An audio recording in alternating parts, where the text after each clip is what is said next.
Hi, I'm Tim Barton. I'm Jonathan Ritchie. This is The American Story, and we are in the vault at the American Journey Experience. This is one of the other places we house a lot of the really unique artifacts. And Jonathan, as we have to this point helped tell the story, a little bit of Columbus, a little bit of Jamestown, and a little bit of the Pilgrims. And I'm saying a little bit because there's so much more to the story. So much to the story than we really got into. Yeah. And so now as we expand our vision and we start looking at how the rest of the colonies start to get founded, many of them follow the same line of quite often people from Europe who are suffering from religious persecution or desiring more religious freedom looking to America, and specifically a lot of what the Pilgrims had done in the New England, Massachusetts area, and saying, I'd like to experience that type of freedom too. So we start seeing large waves of migration of people leaving Europe seeking freedom in the American colonies. Yeah, one of the next big waves that comes to America, John Winthrop is a leader of the Puritans. And so 1630, approximately 1,000 Puritans come with John Winthrop. And so there's multiple ships coming and really interesting thoughts from John Winthrop, where in the midst of this voyage, it was reported that he has this writing where almost this epiphany moment where he says, if we get to this new world and if we will follow God's commands, if we'll do it God's ways, then we're going to be a blessing for everybody. We'll be a shining city on a hill. Actually, that notion of a city on a hill is a reference to a Bible verse, but a lot of presidents have recognized the uniqueness of America, going back to that John Winthrop statement of America could be the shining city on a hill if they did things God's ways. And it's interesting that this begins the beginning kind of a Puritan migration to America, where over the next decade or so, there's approximately 10,000 Puritans that begin flooding the shores of America. And as you alluded to, part of it was because there had been religious persecution going on over in Europe. And the Puritans were specifically a people group that decided they wanted to help purify the Church of England. The problem was the Church of England didn't really want to be purified at that moment. Yeah, what do you mean you have to be purified? We're great, right? And so that obviously led to persecution. But one of the things that stands out to me as particularly important about these early waves of kind of people looking for religious freedom is that they always understood and expressed the idea that religious freedom precedes civil freedom. And in fact, civil freedom is a result of religious freedom. And so you have to secure kind of the first liberty there of religious freedom in order to kind of inculcate the values of good civil government, which is what they sought to do, like you mentioned in Winthrop's speech, right? If we follow the Bible, we can be a city on a hill on all sorts of things that arise out of that. We talked about the Geneva Bible when we spoke of the Pilgrims a while back, and how they looked at the Geneva Bible and really just the tenets of Scripture in order to found some of their ideas of civil government, of representative democracy, local sovereignty, and things of that nature. And you start seeing that in all the various colonies as well. So as we look at the Puritans coming to America, I think maybe the elephant in the room for a lot of people, if we're saying the Puritans are people who really wanted to be godly, they wanted to establish a colony, and so you have the Pilgrims in Plymouth, that the Puritans are kind of more the Massachusetts Bay Colony is what they found, and there's a lot of colonies that began growing, but a lot of this is really a Christian region, a Puritan region.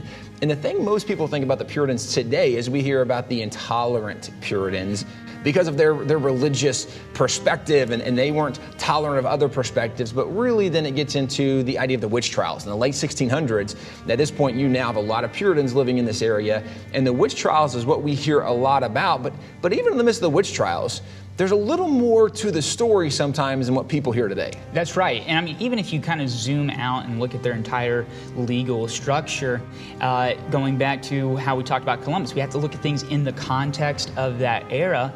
And out of even all of the colonies in North America, at most there was only about 15 or so crimes that somebody could be executed for. If you compare that back to Europe, you have several hundred different crimes you could be executed for in Europe. And the max in America at that time is only around 15. I mean, this is a massive step in the right direction. So, and you can even see this with the witch trials. And so to that end, right, where people say, well, the Puritans were so intolerant, it's worth asking compared to who? Yeah. Right? Because if we're saying they're intolerant, that you're suggesting that everybody else was more tolerant than they were. And if we're saying, well, compared to us, they weren't nearly as tolerant as we would be today, well, that might be true. But in the era they live in, judging them in the context of the time in which they live, they were definitely light years ahead of mentioning like where they left in Europe, where, as you identified, there was not a single colony that had more than 15 capital crimes at that time. And over in Europe, it was more than 200 things. In England alone, you could be put to death for. So they were light years ahead. But then, again, people point to, well, the witch trials. Like the witch trials, they put people to death for being a witch. And there's a lot of kind of surrounding thoughts with that. But we do know in the Salem area, the witch trials arguably went on for about 18 months. In those 18 months, there were 27 people that died during those 18 months. There were 19 people that were executed. There were 8 that died in prison awaiting kind of their trial, awaiting to be sentenced. And so that's 27 people that died in 18 months. Obviously that's a problem when you're putting people to death on this accused crime of witchcraft. With that being said, we actually have some documents from the witch trials, which are pretty interesting. That's right, Tim. And in fact, this document right here was actually written during the first month that the witch trial started. This is an arrest warrant signed by Stephen Sewell, who was one of the clerks, part of the judicial system in Massachusetts in the Salem area. He's actually the nephew of the main judge that really spearheaded the witch trials efforts. This is a document signed by Samuel Sewell. You can see his signature down there at the bottom. He was the judge who was really one of the chief kind of propagators behind it, leading a lot of the prosecutions, issuing a lot of the orders for execution. And so he's one of the main guys. That's from the tail end of the witch trials. The Stephen Sewell was from the beginning of the witch trials. And so during this period, like you mentioned, 27 people die, whether executed or die in prison. But it's worth noting, even as we start diving into some of the issues with the Salem witch trials, the wider context. If we cast our eyes back over the Atlantic, back to Europe, you can see there's witch trials going on there as well, and it's actually quite different than what's going on in America. So in America, the witch trials lasted for 18 months.